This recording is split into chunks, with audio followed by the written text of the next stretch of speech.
Hi, I'm Durucan. Welcome to People and Changing Organizations, the next chapter. This is where we talk with strategic HR leaders about transformation, innovation, and what it really takes to change an organization. Fresh insights, new ideas, real experiences. This is the future of work.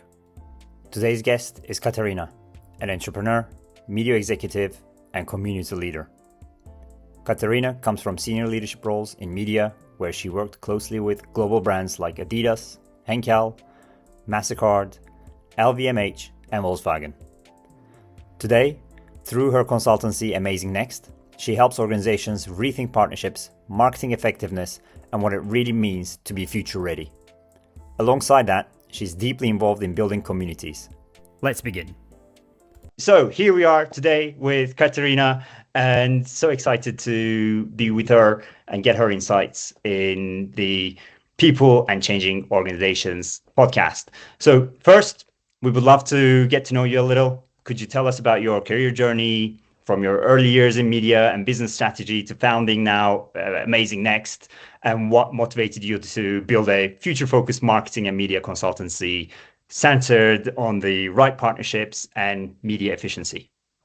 Well, thanks a lot for welcoming me to the channel, and I'm really looking forward to our conversation. Basically, my career in media found me. And I almost accidentally ended up in the media industry after a seminar when I was after a job while still at a university. And it was a really right fit for me because, there is this ever-evolving nature of the media industry, right? When I started my first job, just to give you a bit of a feeling, there was no social media. And then, now everything is so much more data-driven and technocratic. And, there are all these changes in platforms and how a consumer, prefer to use and to interact with media. And I also had a chance to work across many industries and, such as fast-moving consumer goods, automotive, luxury. And I can tell you not any day in my job felt the same. And at that time, in a small market, if you had some expertise, if you were, willing to learn and go deeper in the media industry, it opened a lot of doors and opportunities. And that's how I, ended up with 23 in a leadership position, in a kind of a startup situation, having the opportunity to hire people and, develop them and pitch for huge new clients. And basically, we grew the business from 2 clients to the number 3rd company in the market in just a matter of a couple of years. And that was very exciting experience.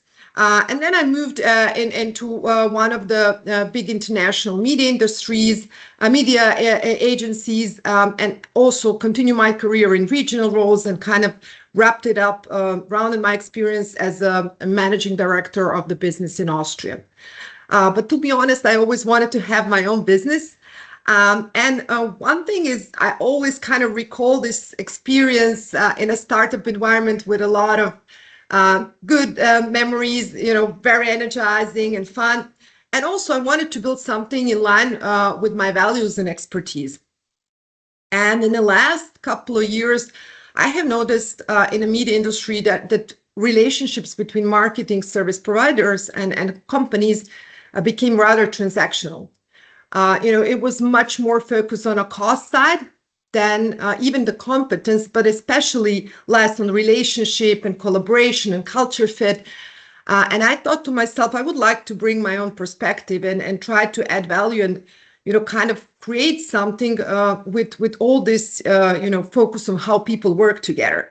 And that's how Amazing Next was born, and, as a future-focused consultancy and of course, leveraging this, efficiency, effectiveness, but at the same time, building sustainable partnerships. And with the, having this regional role in my back, I intentionally built the business as a global business because I also value this knowledge transfer between cultures and geographies. Excellent. And you have a bit of a interesting backdrop story to this awareness to different cultures. Would you care to share that? Oh, thank you. Yes, Durucan, with pleasure. I also lived in different countries. That was not by intention. So yeah, I was born in Belgrade, Serbia. Then due to nature of my father's job, we moved to Russia. I was blessed to be forced to learn a language within 6 months and then study in a different language. And yeah, what I learned is once you kind of are able to understand people, and if you work hard, everything will get much more fun and better.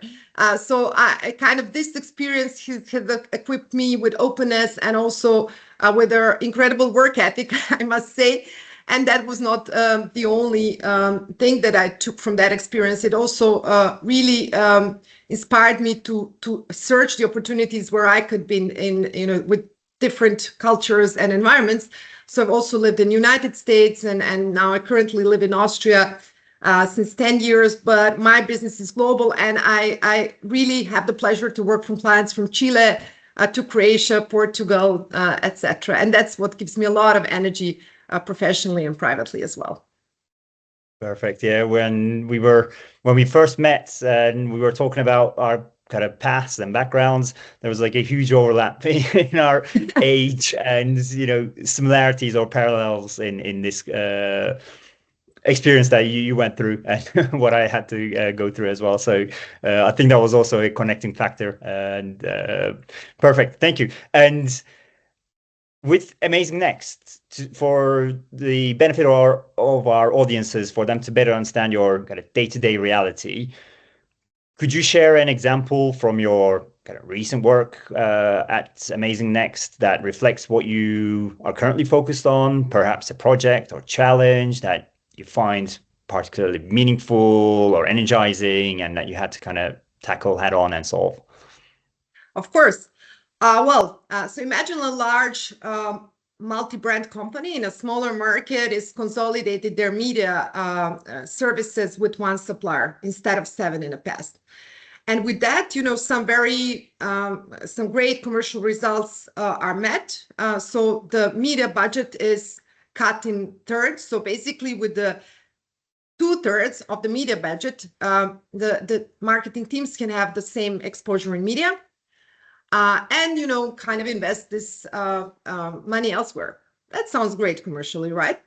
But often this is often this is where real challenge starts, because usually people who will live with the consequences were not truly involved in the process of the selection. It's like an arranged marriage between suppliers and procurement. Maybe headquarters is involved, but the local team was never even asked, did never meet their future partner.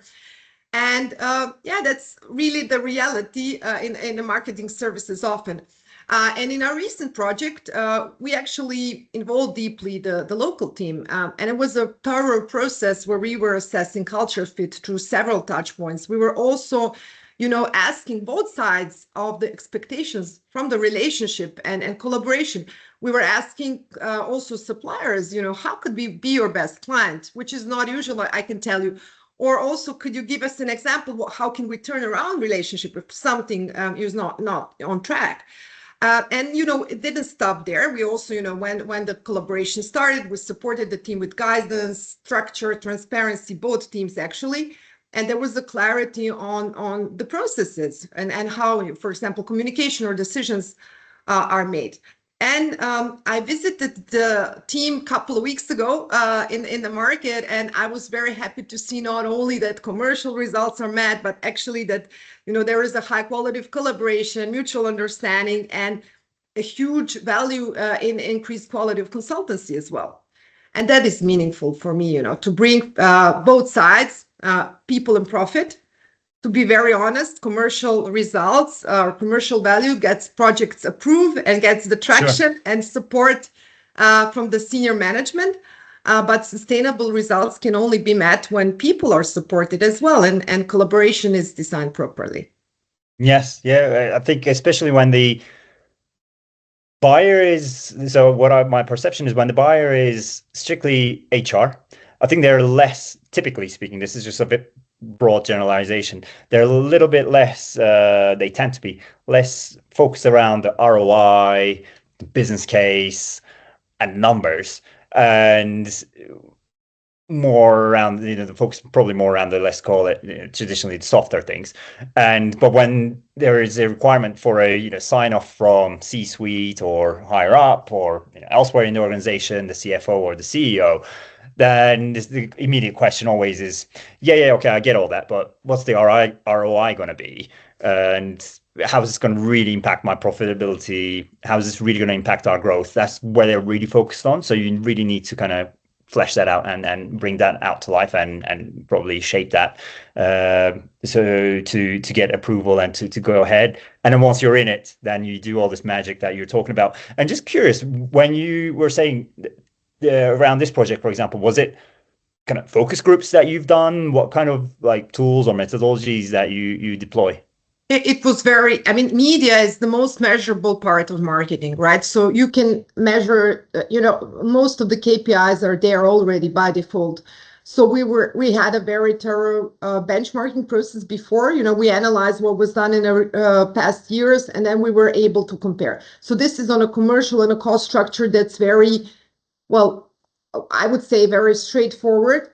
And on the collaboration and impact side, I mean, you can also see the quality of again, media metrics are measurable. We can see how much of the value in terms of media exposure is generated. What is not measurable so easily is like what I was feeling when I was on the trust, understanding, and quality of consulting. Of course, there is obviously service evaluation framework and feedback, but what is behind that? I mean, it's not only how high is the mark. It's really how people feel with each other, and this confidence and in the collaboration. I mean, for me, it's also the less I hear from the clients once the collaboration is on track. Usually it's better. That means the teams work very well together, and there is no any friction. And that's also the KPI, right? Ideally, we kind of have small check-ins and we meet. But when there is a lot of support needed, then either during the process, maybe some things were overlooked, during the selection process, or maybe more structured support is needed. I usually really want to take responsibility for, how things are, because I think a lot of things we can we can prevent a lot of friction we can prevent in relationships. Yes, I think that's a key point, isn't it? And I love the earlier analogy you used around feeling like an arranged marriage. I think we see that a lot in culture change projects, don't we? Where some things do feel quite forced, or someone high up thought, technically speaking, this makes sense. But when you really go into the nuances and the relationships there and the human elements, then it could get quite complicated quite fast and quite unforeseen, ambiguous things can start surfacing. So you're right. So no, love that. And so Amazing Next places strong emphasis on like choosing the right partners and building fit for the future organizations. And from your perspective, what makes a people or service model truly effective rather than just like a simply efficiency angle or an efficient engine? Yeah, so it's a really, really good question. Well, they're brilliant basics, right? You need to, like in marketing, you need to have the right competences internally and externally, to have the right partners. You have to have the right technology. You have to invest a lot in upskilling people. As we said, marketing is a very dynamic function. And with upskilling, it's, technical skills, but of course also human skills nowadays, which means like leadership and communications, etc. So that's something that is a kind of a brilliant basic. And then, ideally, you would also have a little bit of a fail-forward culture and encourage people to try new things. Again, not when like the highest stakes, but prototype and pilot. And I think that's kind of a good thing in a marketing function, that it's usually kind of expected. So 10% you have to try. That's kind of by design. But what I see is that it's actually much more difficult for legacy businesses to have this mindset, right?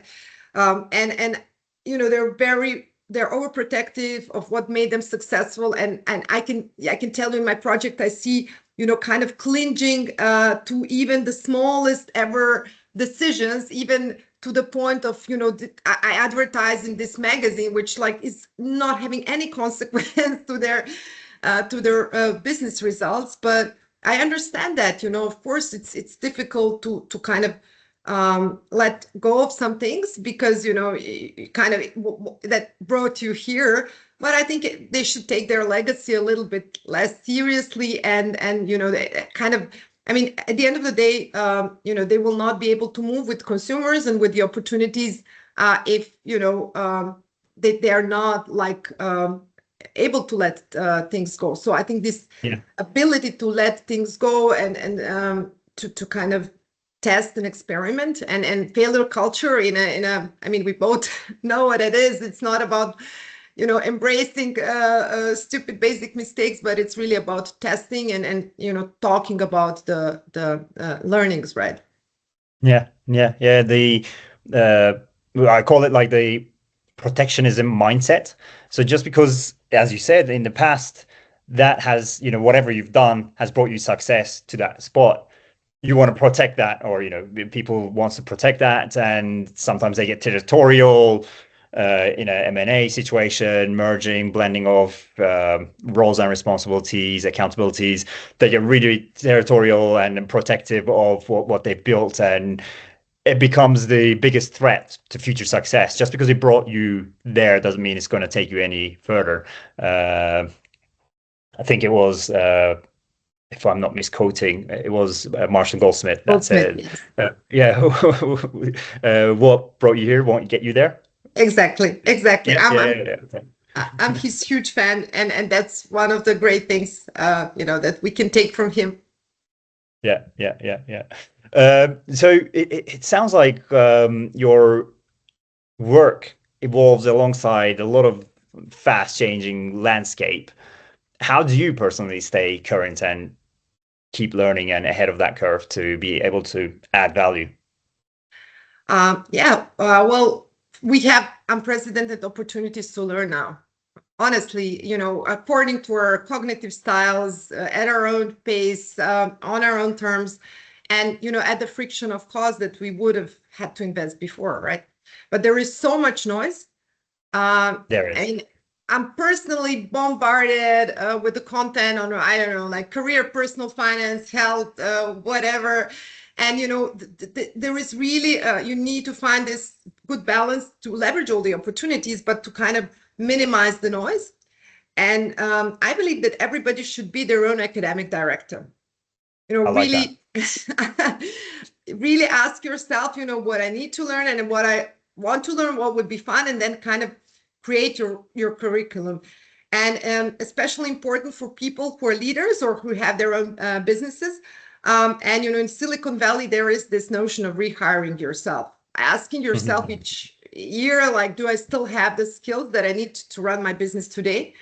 And I consciously do this rehiring yourself practice after like a big projects, or after kind of more or less at this time of the year. The year is coming to an end, and I'm rehiring myself, and I'm definitely able every single time to spot the areas where I need to kind of get new knowledge, acquire new knowledge. And also I there might be also something that I'm just interested in, it's fun for me. And I start from there. I really look into which organizations, which platforms, which methods I could use to acquire this knowledge. And I commit to that. I commit to that with energy. I commit to that with time and financially. And I have my plan. And I can tell you, plan for this year is at least halfway set. So I already have my building blocks. And it's like that since, well, I think basically since I founded my own business. I mean, before that, I had an MBA, and I always like tried to bring in some things.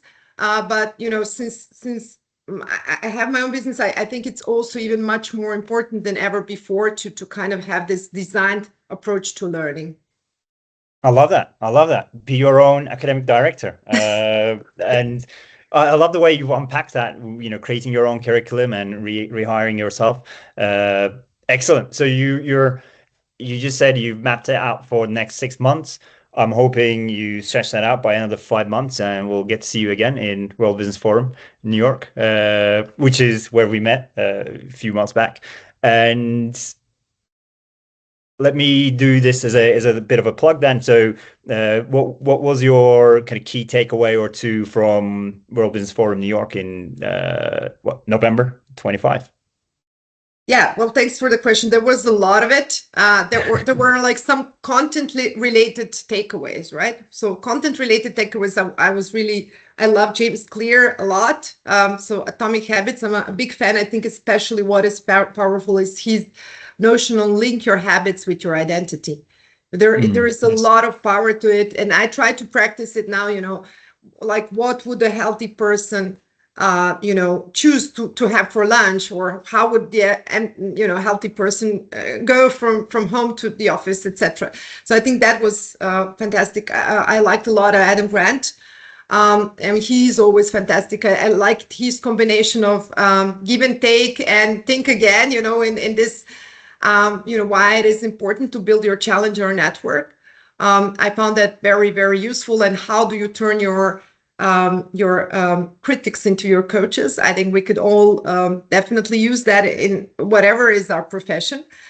And also another takeaway was how less every year, regardless of the quality of the speakers, regardless of the quality of the content, it's more and more difficult for me to take things with me, right? So I came back to Roby has provided us with the digital content, and I came back to some of the talks, and I've learned new things, and I saw some things which I kind of overlooked, and I believe there is this we talked about it, like attention deficit.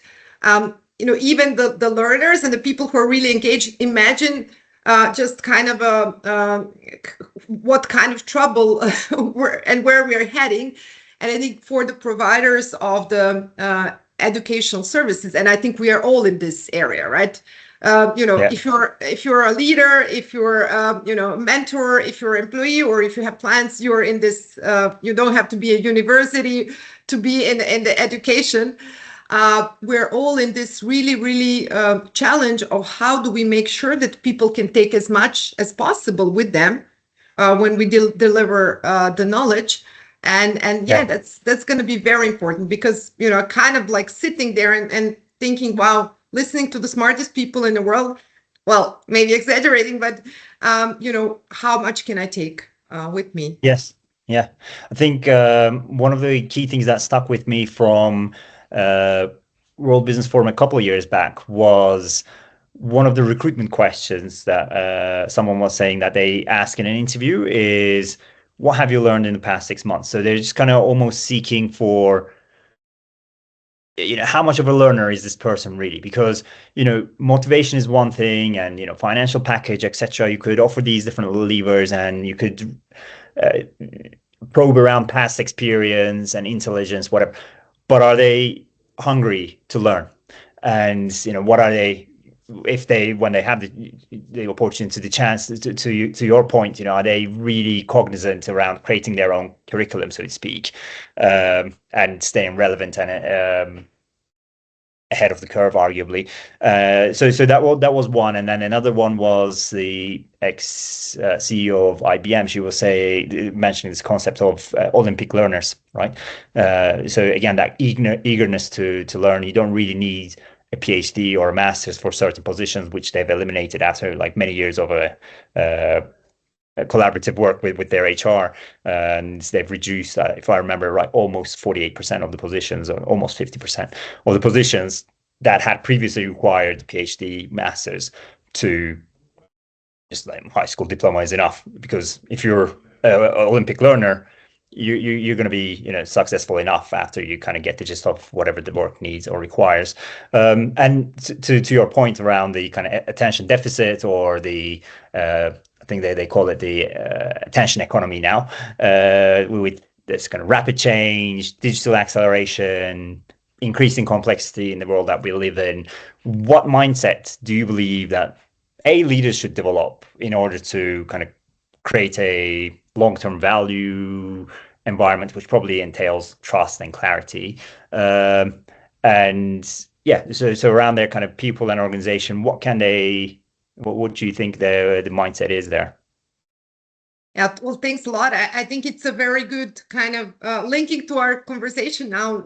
So first thing, like you said, trust and clarity, and really humbleness to say, okay, I mean, own the uncertainty. You can provide a direction, you should provide a direction, but knowing it all, that kind of is also not credible anymore, right?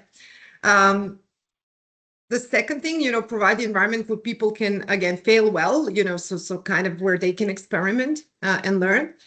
And I believe that every leader, and you can be like a CEO of a company, or you can have one trainee, you should be committed to developing people. That's your responsibility, especially, now that, we talk a lot about opportunities, that you are going to, be a good C-level if you have the learning capabilities, but also, with the way of kind of what work is and how careers are built now, and that the knowledge is in the foundation of the opportunities. I believe that every leader has responsibility to make sure that people are better off after being in their team. And this was my Northern Star. I mean, I'm, quite an ambitious person, and I have asked and got a lot of commitment and energy and brilliance always from my teams, but I was always thinking, what am I giving back? And they have to be better off after being in my team, which means better skills, better confidence, and better career opportunities. So if somebody from my team, and some of them are now in Berlin and Italy, and or here in Austria or in Belgrade, but a lot of them have great careers. And that's what, like, looking back, that's kind of what I worked for, right? So if you ask for people to do something, what do you give back? And for me personally, it was, even when I was 23, the knowledge or the growth. But I think everybody has to have that on mind right now. We cannot afford to kind of just take from people. We need to be committed to their development. Absolutely. And with that development, I think some people also detect a opportunity / maybe an awakening, saying, maybe I want to pivot. Maybe, you know what? I think I have a passion, or I have an interest in this other area, which I've never had any past experience in. And therefore, maybe I should pivot. Maybe I should do a career shift. And, there could be many underlying reasons behind it. Maybe they don't foresee the lifespan of whatever they've been doing for the past X many years. And for those kind of individuals, what advice would you give that are considering that significant career shift, moving from an established corporate environment into maybe more entrepreneurial, people-centered, or service-oriented roles? And just a quick one more stat that came across my feed the other day, LinkedIn. I think this is either UK or the whole world. I'm not sure, so take it with a pinch of salt.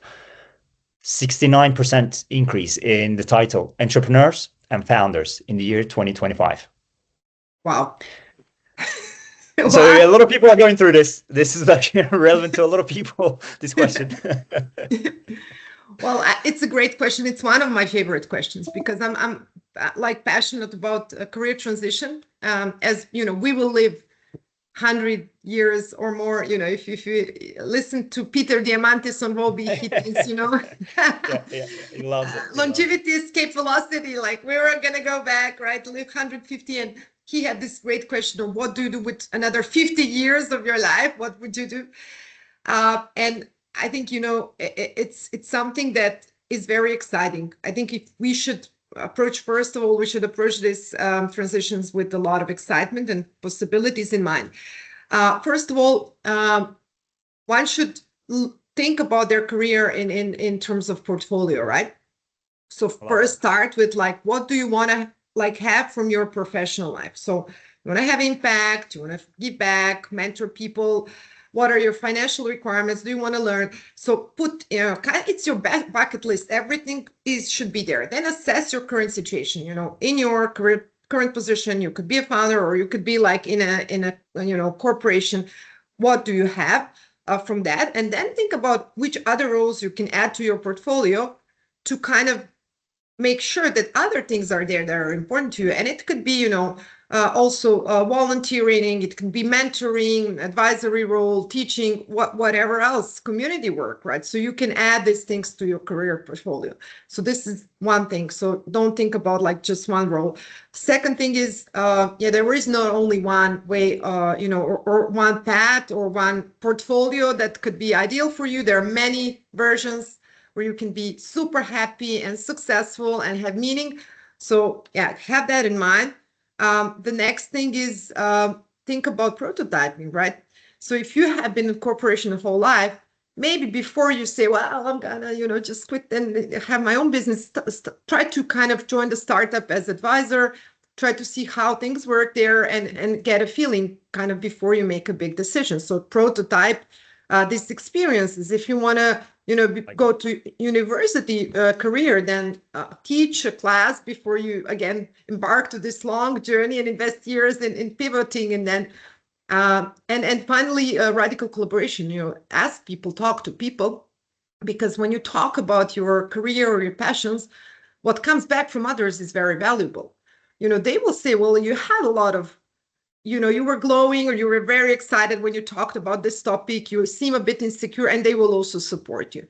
And if you like what I've talked about now, from portfolio careers and radical collaboration and multiple journeys, then I would really suggest Stanford's Life Design as a method, as that has the tools and methods that approach the career in a more fun, in a more creative, and in a more flexible way. And this is called Stanford's Life Design? This is easily accessible online. People can figure out. It's like an online course, or? Yeah, well, you could, there is the book Design Your Life by Bill Burnett and Dave Evans. And in the book, you can already, if you did some, self-reflection work, you can almost, with a group of peers, you can almost do it on your own.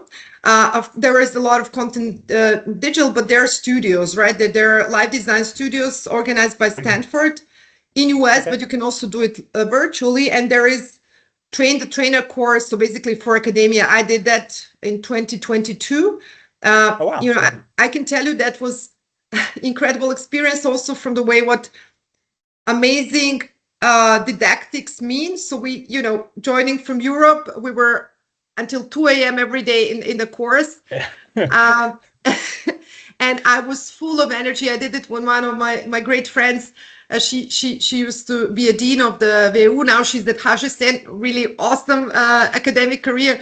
And we were up until 2 a.m. And after that, we still were chatting and full of ideas.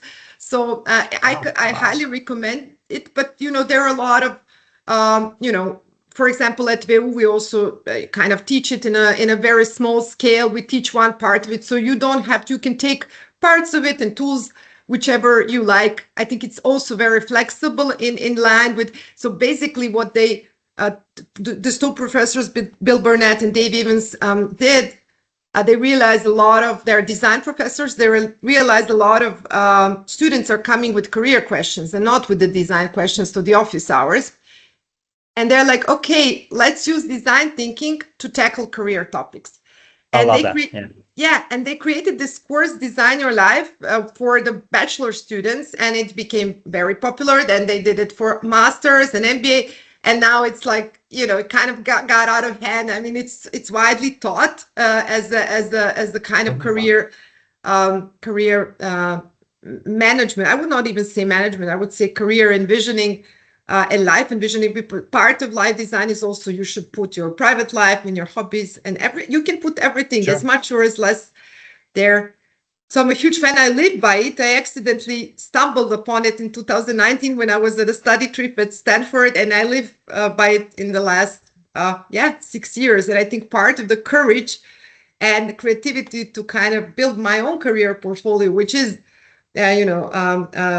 founder of a consultancy, but plus, community leader and plus life designer, part of it is actually fueled by this knowledge and experience. I love that. Perfect. We'll definitely add that to the show notes. That's great. And from everything that you said in the last few minutes, I've also loved the idea around prototyping the experience. finding a way around just getting a taste of it, almost like experiencing an MVP version of it, and some way, somehow, and getting that idea before you really fully commit to it and make that pivot. Because when you do that, it means you're giving up something else, and there's always an opportunity cost. So love that. And I think one thing I'd add there is, so you talk about like the adding roles to your portfolio and thinking of your career as a portfolio and then adding roles to it. And with that, I would also layer in the concept of like competency, because this is something that we would look for and measure in our, for example, recruitment or in our promotion work that we do.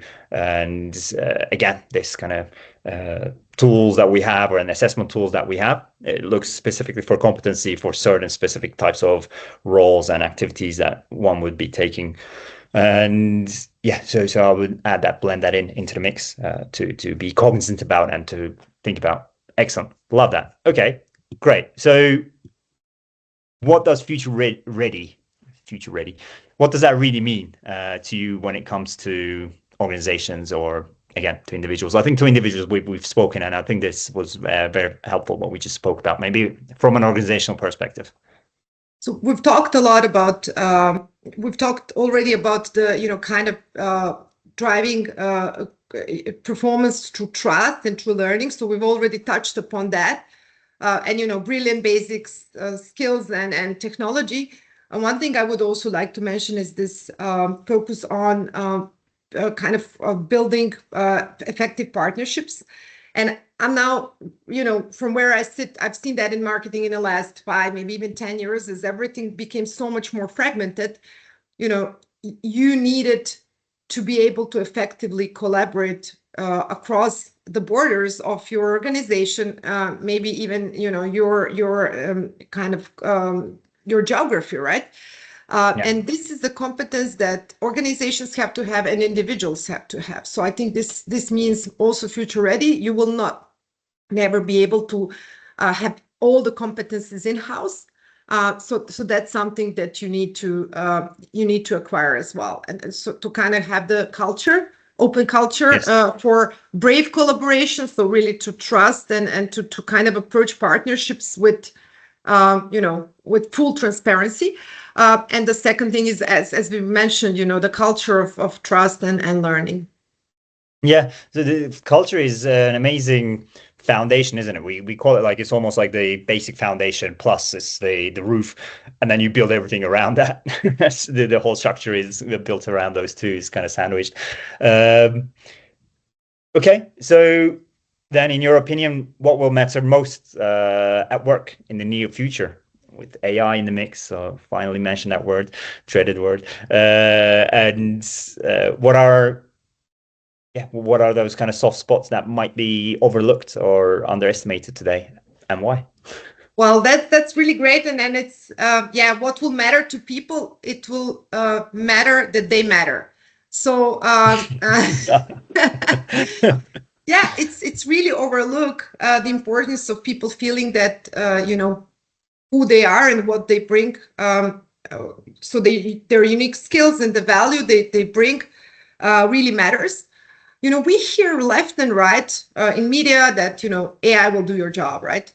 And the predictions are sometimes ridiculous. Until 2030, I heard it on a podcast the other day, 95% of jobs will be gone, etc.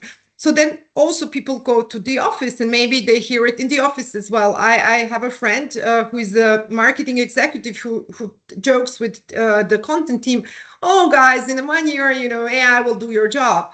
I mean, imagine how people feel hearing that, right? And then how they act and how engaged they are. So I think this, mattering, there is really, really a huge value in providing that to people, kind of a feeling of that they matter. And I came across this concept. It's actually a research done by Zach Mercurio. He's a leadership researcher. He also wrote a book on that, on power of mattering in leadership. And, it was in March. In April, I was at the global conference of a client, and the topic was, it was nothing to do with leadership or I still wanted to bring this mattering exercise as kind of at the end of the workshop. And this is where, people have responded in a most incredible way. Everybody was committed. They stayed, they took time to kind of show appreciation to each other. And one of the participants said the most incredible feeling was not receiving the mattering card, but actually writing it. So I think that's something. Yeah, that's something that we need to today. We need to tell to people like I see you, and what you do really uniquely contributes to our organization. This is what it means to me. So, and it's very simple. It goes like a name of a person, and if that was not for you, and I could also give an example here. I can say, Durucan, if that was not for you, I wouldn't have so much fun and engaging conversations of our shared learning experience recently. So, it's kind of highlighting the unique contribution of a person. Excellent. I love that. Yeah. So as we near a close, let me ask you a few quick fire questions, and I'll go quickly, and your answers should go quickly as well, but we'll see. Take your time. I say that, but I say the other as well. So which idea, book, movie, belief, or experience has most influenced you to think about people and work in 2025 as we close this year? Yeah, well, that would be the power of mattering. I would have to say that this kind of notion of show people that they matter. Love it. Okay. And if you could put one or two sentences on a billboard by a university or by near your offices in your city, what would it say? It would say, don't wait for confidence. You might remember it by Adam Grant at Vobi, and I 100% agree with that. Yes. Yeah, I love that concept, actually. Yeah. And if listeners should take away just one insight from today's conversation, what do you hope it is? It's very, very simple, and you will not be surprised. Commit to learning, collaborate bravely, and build a future where people matter. Love that. Love that. Thank you very much, Katarina. This has been an absolute joy for me, and your insights, your gleaming smile and high energy, I could never have enough of it. Thank you. The same here. It was such a pleasure. We have to do that on a regular basis. You bet. You bet. Thank you very much. Thank you very much. Thank you for listening to today's episode. If you enjoyed this conversation, make sure to follow the podcast and share it with someone who might find it valuable. Until next time, stay curious and keep shaping the future of work.